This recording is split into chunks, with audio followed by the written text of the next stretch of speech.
I don't know, man. Seeing all this shit about that crypto dude that was worth 5 billion and he lost 4 billion and something overnight, right? And yeah, why would anyone feel bad about that or even care? I feel like all crypto has always just been a scam.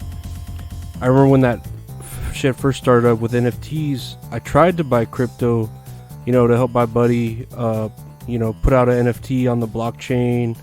And I was like, yeah, I'll invest in that. And the fees for that, though, were ridiculous. You would have what they called gas fees, I guess, which is sort of like when you're at an ATM at a strip club and you need $40 for that private dance and you got to pay $7 to take it out of the ATM. It's fucking horseshit. But so that one time I bought crypto, I think I was going to buy like $100 in Ethereum, and the fees were like $40, so I'm paying $140 to get $100, and then the fees all depend on the time of the week or the time of the day.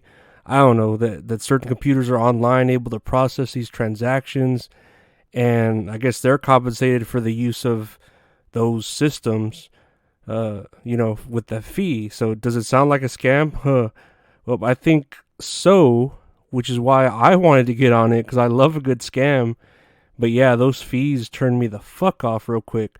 Man, when I was growing up and having to deal with overdraft fees all the fucking time from Bank of America, oh my god, I swear to God, I've paid so much in overdraft fees. I don't even care if I steal from fucking corporations anymore. I've given enough back to that fucking bullshit. But anyway, I did try that whole stock shit when GameStop was, at its highest, and I'm pretty sure I spent like $50, and then maybe after a month or two or something, came out with $90. So I almost doubled up. So I guess you could call that a win. And I'm thinking about like a lot of this money and where all of it just goes, and where did all the money go for like the ice bucket challenges? You remember all that? That was for what, ALS? Did people even know what ALS was? I still am not sure what ALS is. Do people even care? Does anyone ever care about anything? Crazy that during that there's, probably countries with no water to drink, and they saw all us snobby motherfucking Americans pouring God's liquid all over our heads, and then ice cold too, so we're super refreshing. And then to think in our own motherland, our own country, that Flint, Michigan had no clean water from 2014 all the way to 2019. That's fucking insane. I want to see that HBO limited series that's kind of like Chernobyl, but it's about the Flint water crisis.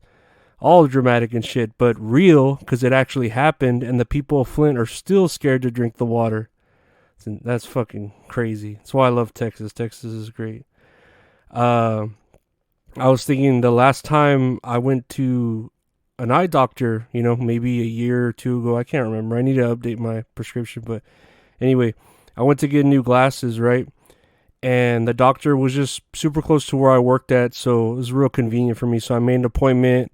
Looked like a normal building, went right in.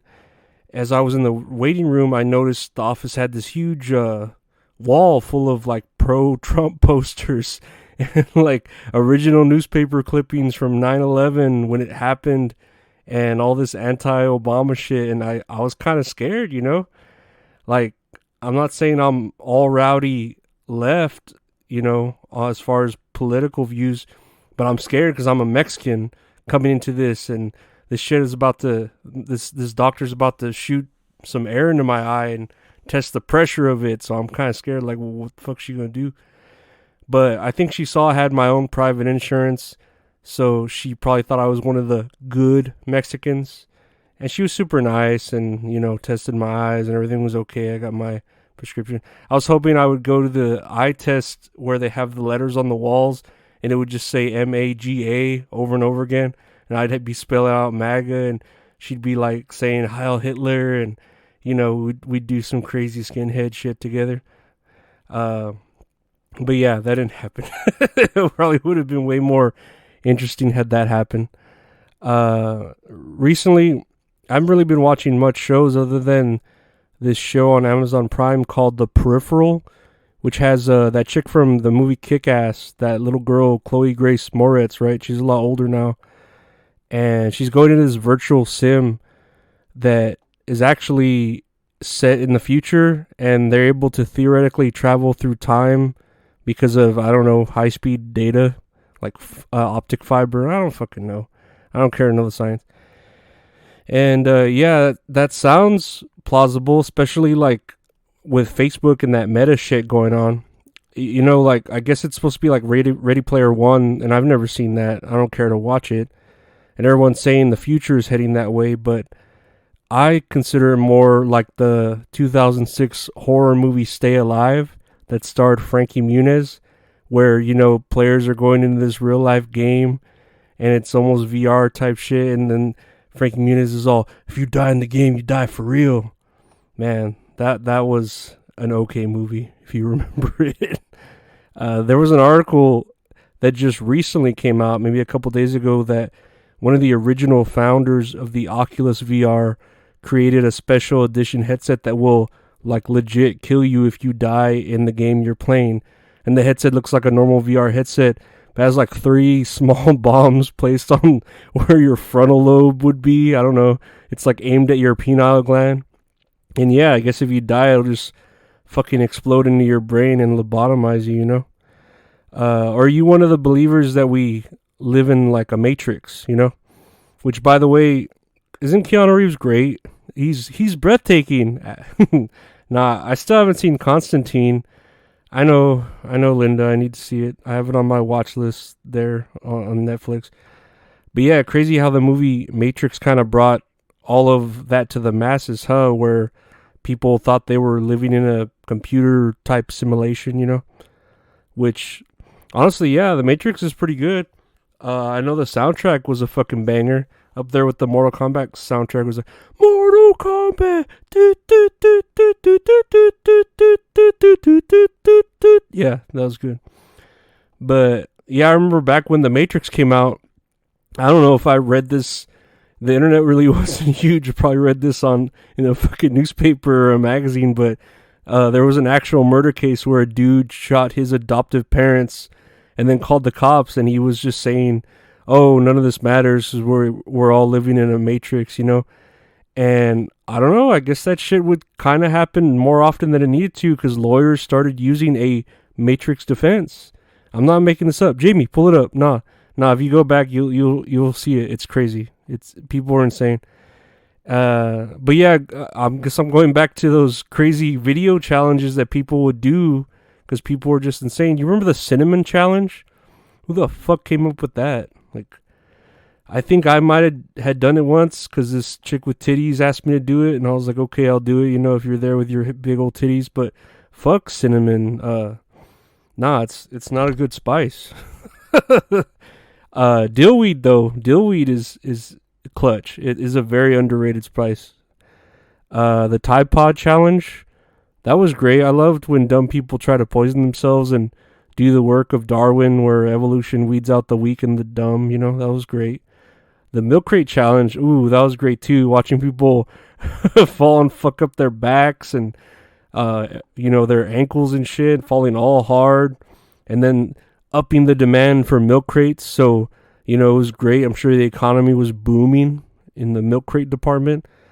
That one chip challenge, I guess it's fun seeing people eat and then start just vomiting on YouTube and then rubbing their eyes because they're crying like a bunch of retards. And I don't know, it's just always entertaining, that kind of shit, when people are stupid and they do more stupid shit. I don't know if there were other stupid ass challenges, but yeah, of course the worst of the worst was the Bluebell ice cream licking challenge bullshit, dude. When they literally had employees securing the ice cream, and people were getting arrested for that shit if they got caught, and rightfully so. They deserve to be tried with the rapists and the murderers.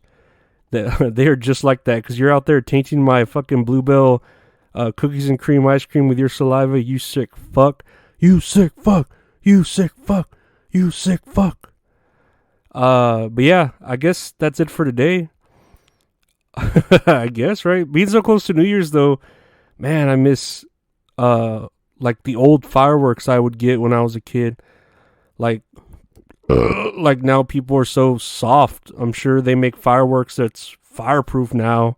You need like water to light it or something. I remember always getting like those Chinese lanterns. You'd hang them up on something and line them up, and they'd rowdy spin and look all cool. Was that racist? Chinese lanterns? I don't know. Whatever. I love those little tanks too that you light it up and they boost the wheels and they shoot out the fireworks. And I would get my army men because back then when you were a boy you always had army men on you. Crazy how the army would push advertisements on us kids back then in cartoons. Be all that you can be in the army. I remember in high school the ROTC kids there thinking they looked all cool in their uniforms with their wooden guns. What did they even teach you? Discipline? How to fold a flag? How to tie a tie? ROTC was just army cosplay, right? Super weird. Especially when I'd see girls in the ROTC, like, dude, you go do a home ec class and learn how to bake. Actually, I'd rather take a home ec class and learn how to bake. Send me home with that robot baby so I can learn how to be a parent. That would have helped me out way more than learning how to spin a gun around my wrist or hand. Anyways, back to Army Men. I would shoot the Army Men and make these little wars, and it was all cool. And back then it wasn't offensive at all. And then I would get my favorite, the M80s, and I would like light them underwater, throw them into puddles and bury them in the mud and see them blow up the earth. Oh man, super cool. Crazy that as a kid, when we needed serotonin or dopamine, it was so easy as to like, popping 100 black cats or something.